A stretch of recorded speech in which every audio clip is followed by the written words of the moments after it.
Buenos días, estimados amigos. Bienvenidos a este inicio de el programa Verdades y Visiones. Lo hacemos con mucho cariño a través de Canal 21 para compartir con ustedes información que tiene que ver con el mundo de la sociedad venezolana, de la política venezolana, de la economía venezolana y, por supuesto, también para presentar algunas propuestas de solución al temario que se vaya tocando. Hoy iniciamos este espacio Verdades y Visiones y lo hacemos con un primer tema que es necesario que analicemos dentro del contexto de lo que está ocurriendo con la educación.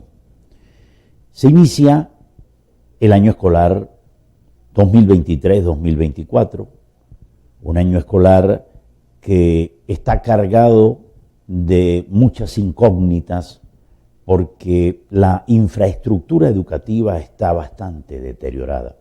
70% de la estructura educativa se encuentra deteriorada.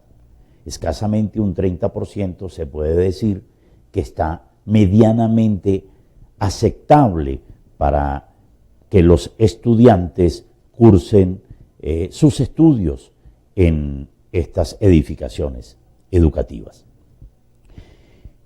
La pregunta que surge es, ¿qué ha pasado con la política pública gubernamental para atender las instituciones educativas? Sanitarios en muy mal estado,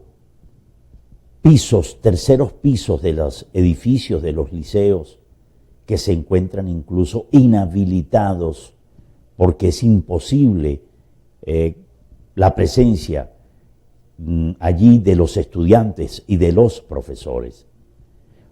Puertas de los salones deterioradas, mantenimiento que se requiere generalizado. El gobierno a través de FEDE ha hecho algunas donaciones a algunas también instituciones educativas, pero que no alcanza para subsanar el problema que allí se está presentando. Le corresponde a las comunidades educativas hacer convenios con las instituciones, con los directivos o los directivos, con los padres y representantes, para poder obtener algún recurso que les permita minimizar el impacto negativo que está teniendo esta infraestructura escolar. Y en oportunidades vemos que el gobierno critica a los directivos porque llegan a acuerdos con los padres y representantes para recibir algún recurso económico que les permita a ellos paliar la situación crítica que representan esas instituciones educativas. No hay una sinceración de parte del gobierno sobre lo que realmente se busca en el área de la educación, en el caso de la infraestructura educativa. Y cuando digo que no hay una sinceración, es porque simple y llanamente han ido marcando un punto para dirimir diferencias que tienen que ver con el hecho político y no tienen que ver con la acción administrativa. Sería importante, fundamental incluso, que el gobierno nacional hablara con claridad a los padres y representantes, al país entero, sobre lo que está aconteciendo con este tema de las estructuras físicas, de las escuelas, de los liceos, de las universidades, que también están bastante deterioradas. Y dejar a un lado el esquema de la excusa, de las sanciones, como el elemento que ha perturbado el no mantenimiento, la negligencia en el hecho de realizar las tareas que corresponden para mantener estas instituciones educativas, estas edificaciones educativas en buen estado. Eso es un punto importante, porque a ello se agrega además el tema salarial que tiene que ver con la profesión docente. Los docentes han asumido su tarea de manera responsable, seria, con mucho compromiso para poder llevar la formación adecuada a las aulas de clase, para que la pedagogía se convierta en una herramienta extremadamente importante en la formación, subrayo, de esos estudiantes. Y esa responsabilidad, ese compromiso no está siendo bien visto por parte del gobierno. El gobierno no le ha dado respuestas a los educadores sobre la situación salarial, como tampoco se lo ha dado a nadie en la administración pública. Salarios paupérrimos, salarios que no permiten adquirir absolutamente nada, pero han venido agregando los bonos como parte de una compensación salarial, cuando realmente el bono no es una compensación salarial, porque no tiene nada que ver dentro del contexto del cálculo de sus beneficios para efectos de prestaciones sociales, a menos que el gobierno esté pensando eliminar las prestaciones sociales, a menos que el gobierno esté pensando eliminar los sueldos y salarios. Esta situación genera también mucho estrés en el educador que tiene un cuadro familiar, que tiene hijos, que tiene familia que atender. Y al no poder percibir el ingreso que corresponde por su esfuerzo laboral, y miren que es bien encomiable, entonces tiene que recurrir a otras fuentes de ingreso. Pero parece también que hay actores del gobierno que le interesa de manera desproporcionada que los educadores reciban ingresos por otras vías, que se dediquen a otras tareas y que abandonen el tema educativo. Eso tiene que revisarlo el gobierno. En nuestros espacios seguiremos hablando sobre esa materia, en este y otros espacios que vienen para analizar lo que acontece en el área educativa. Ya regresamos.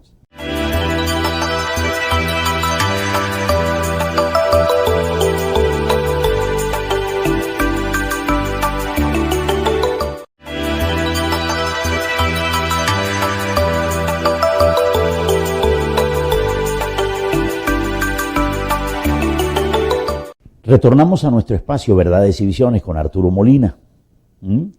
Hoy estamos comenzando con alguna temática que tiene que ver con el acontecer nacional.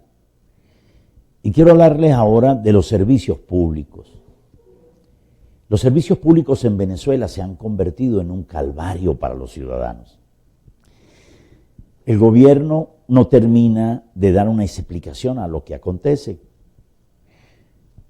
Los cortes de energía eléctrica son permanentes, abrumadores.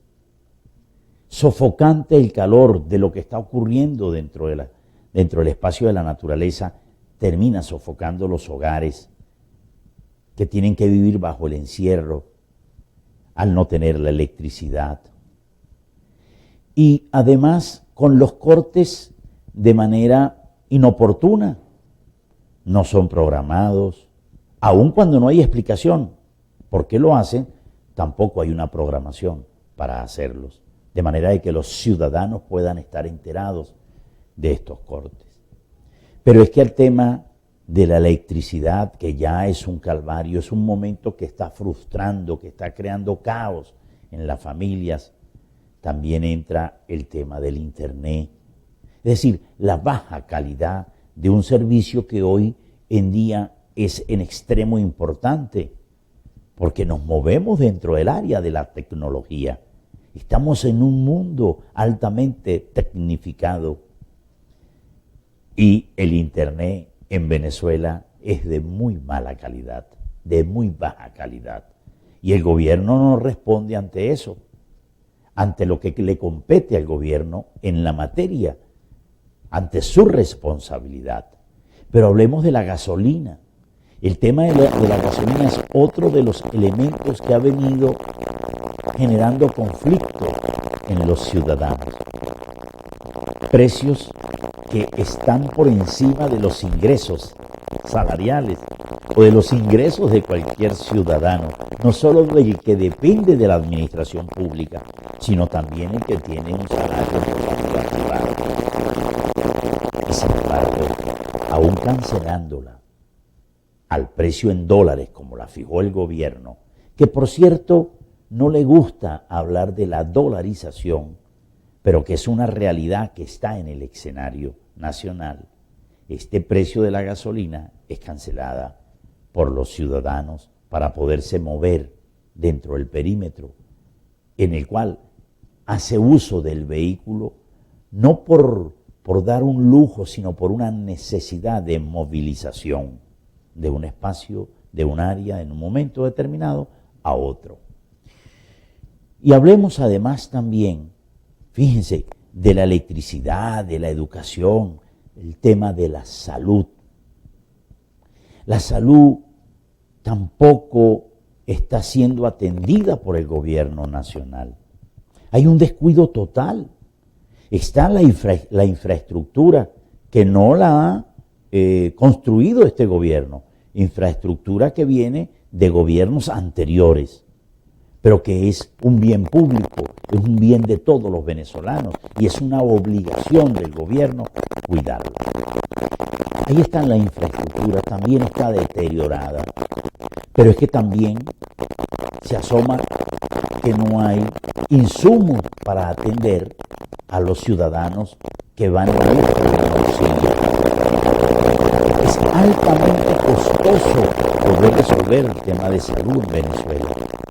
Eso de que se habla de la gratuidad, es solamente de papel, porque el venezolano, cualquiera que sea, cuando acude a un hospital, tiene que llevar todo lo que le están solicitando para poder ser atendido.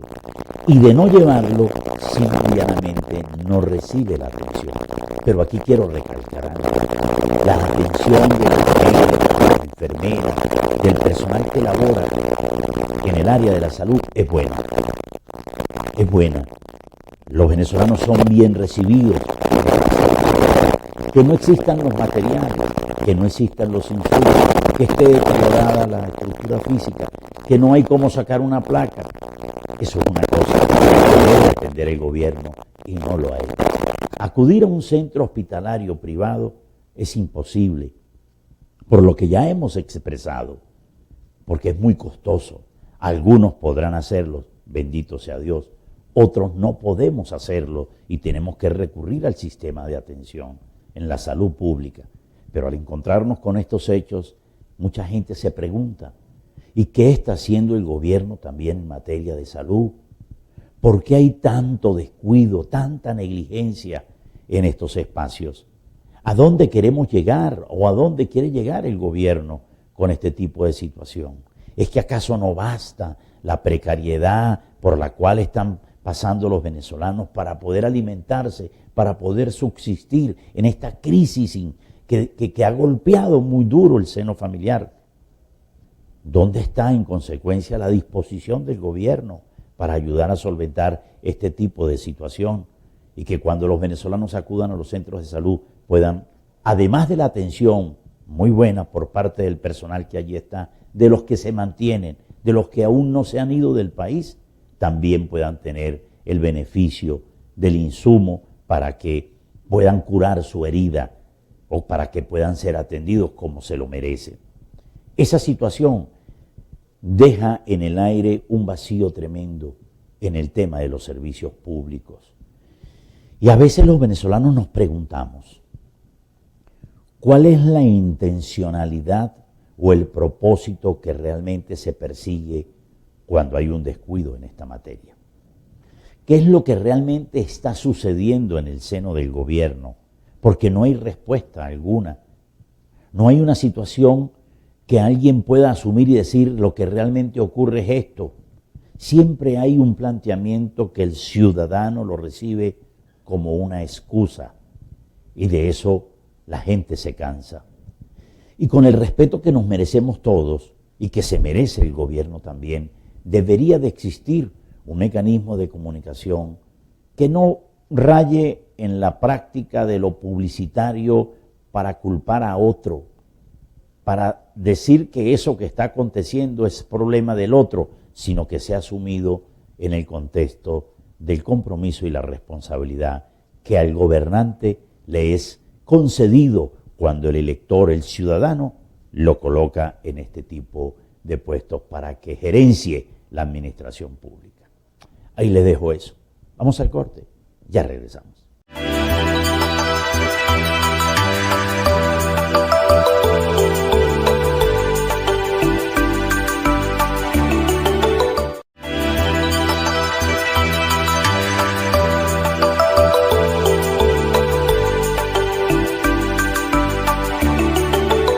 Hay una situación que quiero tocar en este segmento. En este segmento de verdades y visiones, que lo hacemos de manera respetuosa. La libertad de expresión. El gobierno ha venido cerrando emisoras de radio, canales de televisión. Siempre hay algo que el gobierno busca para hacer el cierre de las emisoras de radio, por ejemplo, que no se adapten al perfil o al editorial que le agrada al gobierno. Un gobierno, cuando llega al poder a gerenciar la administración, tiene que saber y tiene que entender que afuera hay ciudadanos que van a estar controlando, supervisando, haciendo la contraloría de la gestión gubernamental. Y cuando un ciudadano tiene en un momento determinado una duda sobre lo que se esté haciendo, sobre lo que se esté realizando, tiene el derecho a preguntar. Y si de pronto consigue elementos que le permiten decir que las cosas no están avanzando por el camino correcto, también tiene el deber de expresarlas. Que debe hacerlo de manera seria, responsable, eso es verdad. Respetuosa, eso es verdad. Que no se le debe faltar el respeto a nadie, señalándolo con epítetos y con vulgaridades, eso también es verdad. Pero de ahí a pretender que por el hecho de que algunos no han aceptado o acatado ese tipo de acción, de norma, de respeto hacia el otro, hacia su semejante, hacia el que también se merece la misma condición en el trato, que en un momento determinado está ejerciendo funciones gubernamentales, eso no implica que debe en consecuencia asumirse cierre de televisoras o cierre de emisoras de radio. Eso es limitar la libertad de pensamiento. Eso es pretender que los ciudadanos asuman una postura y que es la que le puede agradar a quien esté en el ejercicio del poder. Cuando usted le niega a un venezolano o a un ciudadano, pero hablemos de Venezuela en nuestro caso, el derecho a opinar, el derecho a manifestarse, usted no está dañando a esa persona. Usted lo que está es permitiéndole que otros lo escuchen en otro lado y en consecuencia esa materia pueda seguir creciendo. Siendo verdad o no, lo que está expresando, cuando usted lo limita, le da la posibilidad cierta de decir que tiene la razón. Y cuando digo usted, estoy hablándole a usted, señores del gobierno, a ustedes que toman decisiones en esta materia. En un país que dice ser demócrata, que un gobierno hace ejercicio del poder, en un país que dice ser demócrata, que se le niegue la libertad de expresión a cualquier ciudadano, es simple y llanamente negar la virtud, el valor de la democracia. Que se limite incluso el tipo de programa que puede existir en una televisora o en un medio radial. Eso es atentar contra el propio sistema de libertades que lo asume la democracia. Venezuela necesita de la expresión de sus ciudadanos, así como cuando vamos a votar, que es un derecho a elegir, es un deber hacerlo, que debemos hacerlo por el que nosotros tengamos a bien, es el mejor ciudadano para que nos represente en esos cargos gubernamentales, así también tenemos el sano derecho de expresar nuestras inquietudes, nuestras inconformidades. Vetar ese tipo de opinión es simple y llanamente no estar dentro del contexto de esta realidad que nos permite la democracia. Yo lo subrayo con mucho respeto. Debe existir en consecuencia respeto también para las personas que están haciendo el ejercicio gubernamental. Pero no puede pretenderse callar la voz disidente. La oposición es necesaria a un gobierno. Que los partidos políticos, la sociedad civil en general, las organizaciones no gubernamentales se puedan expresar. Eso también es básico y fundamental. Y el gobierno no puede pretender siempre estar con la lupa mirando a quién quito y a quién dejo. La libertad de expresión es un derecho inalienable, es un derecho humano, es un derecho de la persona, es un derecho de la inteligencia, si me lo puedo expresar de esa manera.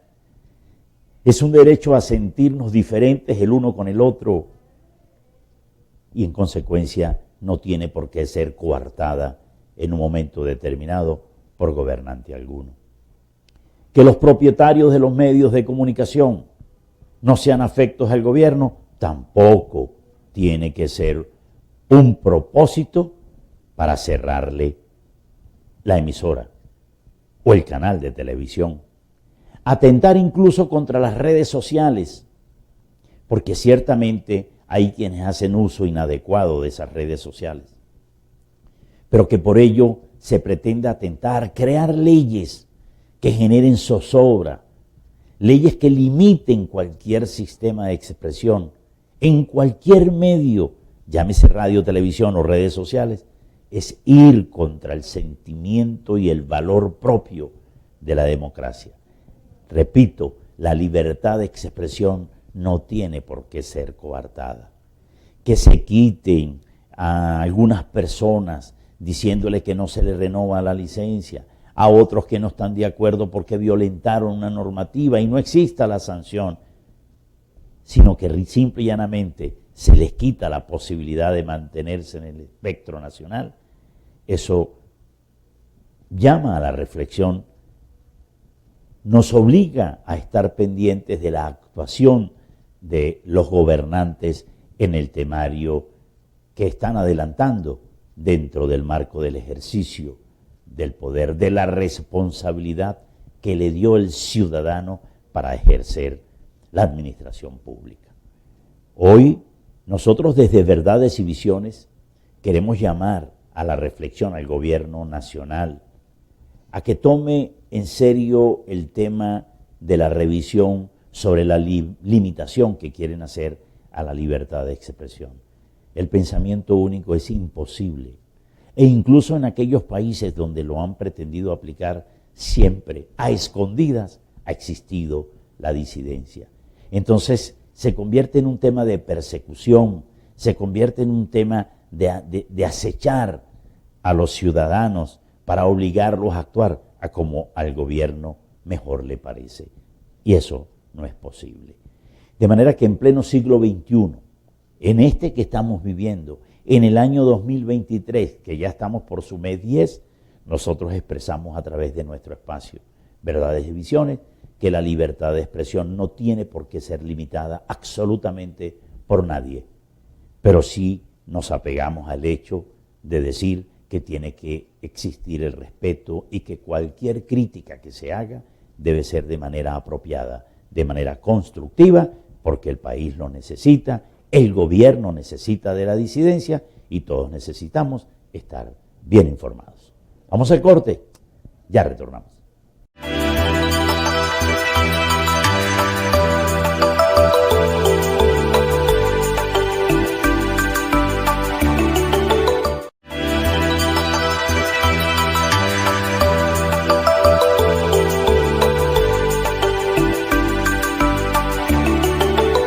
Bien amigos, retornamos aquí a Verdades y Visiones, Canal 21.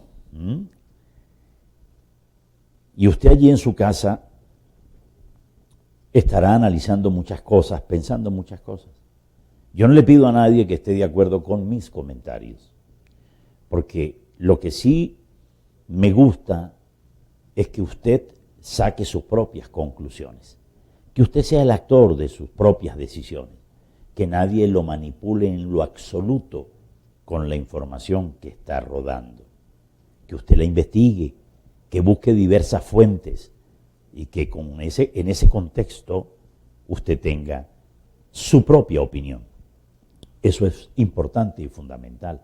Y aún no compartiendo la de otros u otros no compartiendo la suya, simple y llanamente usted no deje de ser quien es. Una persona que piensa y que actúa de acuerdo a sus propios criterios, de acuerdo a su propia razón de ser.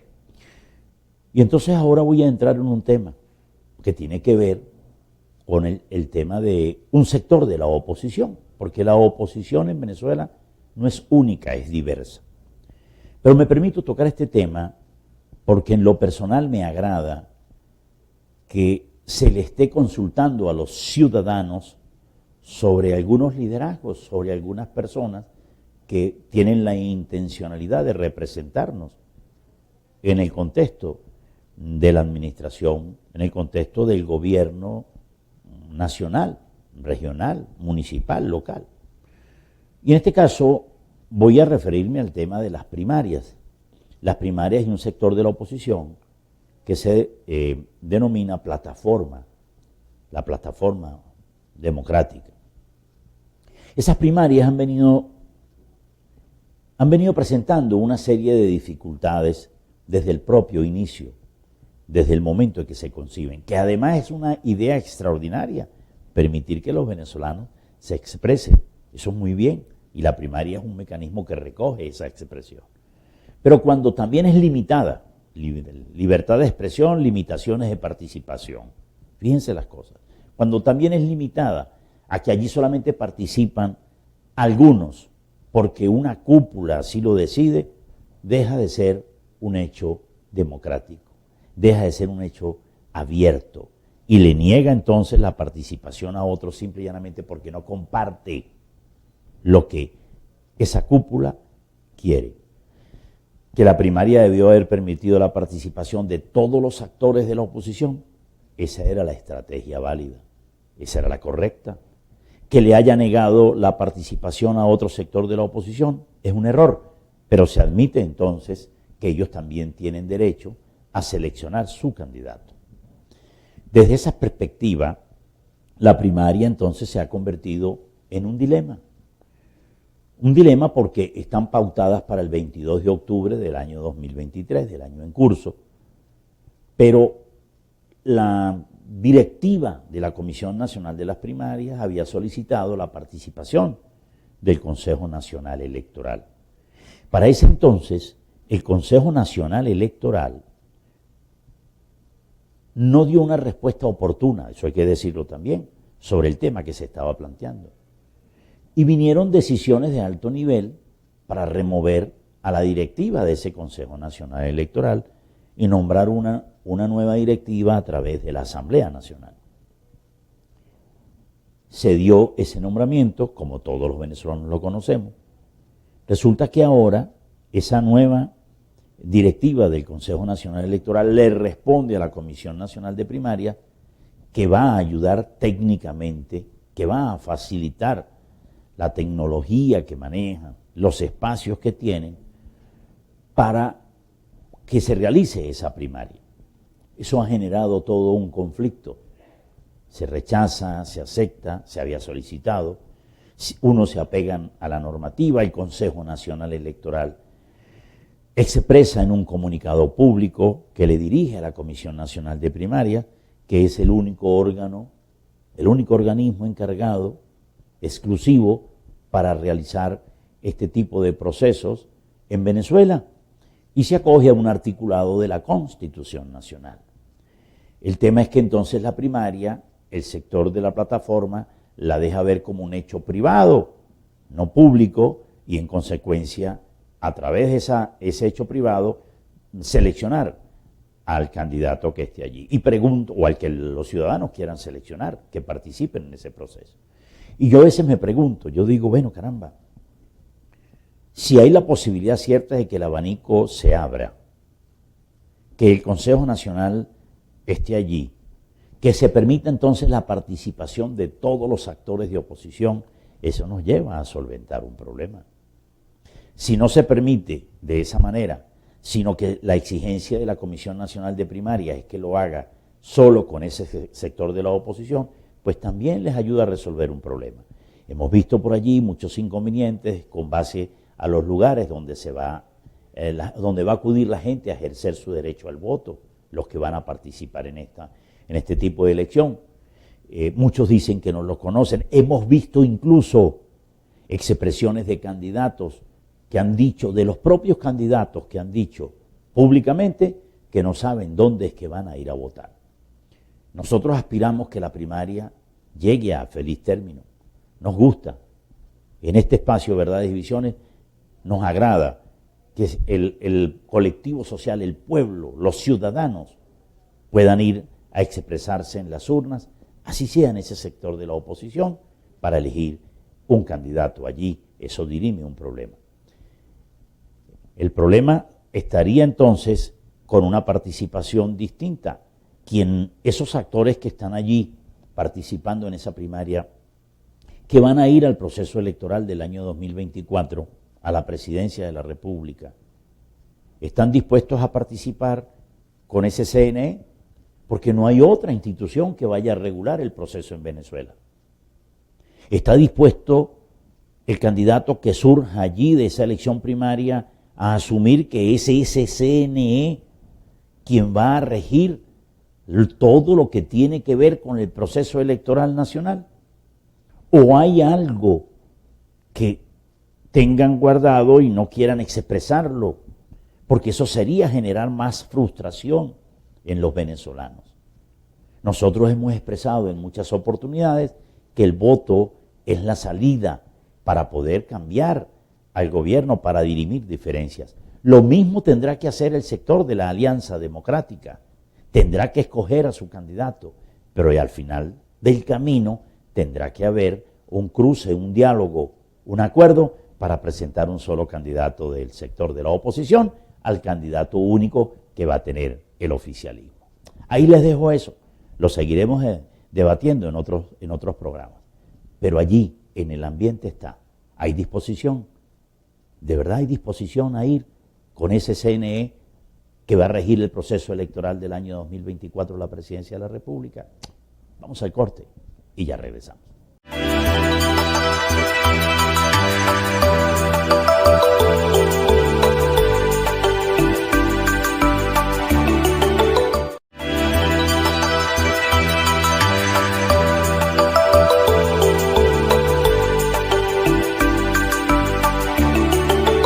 Amigos, retornamos aquí nuevamente a Verdades y Visiones a través de Canal 21. Con todos ustedes, hoy Arturo Molina. Voy a estar llevando estos espacios los días sábados y domingos a las 11 de la mañana. Les subrayo, como siempre, la opinión final es la suya. Yo me permito compartir algunas de las que tengo con todos ustedes, siempre de manera proactiva, buscando ayudar. Esa es la vía que nos puede dar entendimiento a futuro. Bueno, fíjense, hay una situación dentro del contexto del tema que estaba tocando anteriormente, que tenía que ver con la primaria que va a realizar, y decía al final que también hay un sector de la oposición que se hace llamar la Alianza Democrática. Ese sector también tiene que definir su candidato. Ahí están Acción Democrática, está COPEI y otras organizaciones políticas. Y hay otros factores de la oposición que no están en alianza, no están en el contexto de la plataforma, pero están allí, están participando para la elección presidencial del año 2024. Hay quienes dicen que hay actores o aspirantes políticos que solamente tienen el respaldo de una tarjeta. Yo no voy a llegar hasta allá. Son venezolanos que tienen derecho a expresar su opinión, son venezolanos que tienen derecho a mostrarle a los venezolanos lo que tienen o lo que pueden tener o lo que pretenden hacer para mejorar la situación del país, sin una propuesta programática que sea ofrecida a los venezolanos. Ninguno de esos actores pudiera tomarse en serio. Ninguno, ni de la plataforma, ni de la alianza, ni de los que están fuera de estas dos. Todo venezolano tiene derecho a conocer lo que le está expresando cada candidato, lo que le está proponiendo. Pero tiene que valorarlo en el fondo, tiene que revisarse en el fondo si eso que proponen tiene asidero a corto, mediano o largo plazo, si no es una utopía, si realmente está dentro del contexto de la realidad que se está viviendo en Venezuela. La crisis socioeconómica venezolana es muy fuerte, hay hambre en la calle, hay miseria en la calle. Los venezolanos que se mantienen o nos mantenemos dentro del país, de alguna manera estamos sobreviviendo porque nos están ayudando otros familiares que están fuera del contexto nacional. Las migraciones son importantes, analizarlas dentro de lo que está ocurriendo. Y ahí me quiero detener. En esa primaria de un sector o en la alianza que está en otro sector o de los candidatos que están todos por fuera, ¿cuál es el mensaje a los migrantes? ¿Cómo es que le piensan llegar? ¿Cuál es la propuesta para esos venezolanos que tuvieron que abandonar su país para ir a buscar ingresos en otro y ayudar a las familias que aquí quedan?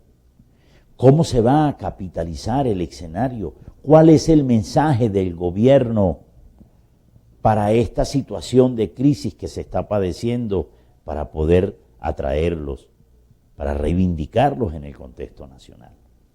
Esos venezolanos que hoy en día no creen en la política, que hoy en día no creen en los partidos políticos, a esos venezolanos hay que hablarles con mucha claridad, porque hay una distorsión que se ha generado a través de la antipolítica. La antipolítica le ha sembrado en la conciencia del ciudadano que los partidos políticos no sirven, que los dirigentes políticos son corruptos, que buscan llegar al gobierno para saquear las arcas públicas. Y eso que se ha sembrado en la antipolítica, pues quienes han llegado al poder han dado pie para que eso tome fuerza y tome calor. Pero no es así del todo. No todos los interesados en el hacer político y en el querer llegar a la administración de la gerencia pública están pensando en saquear las arcas del erario. No.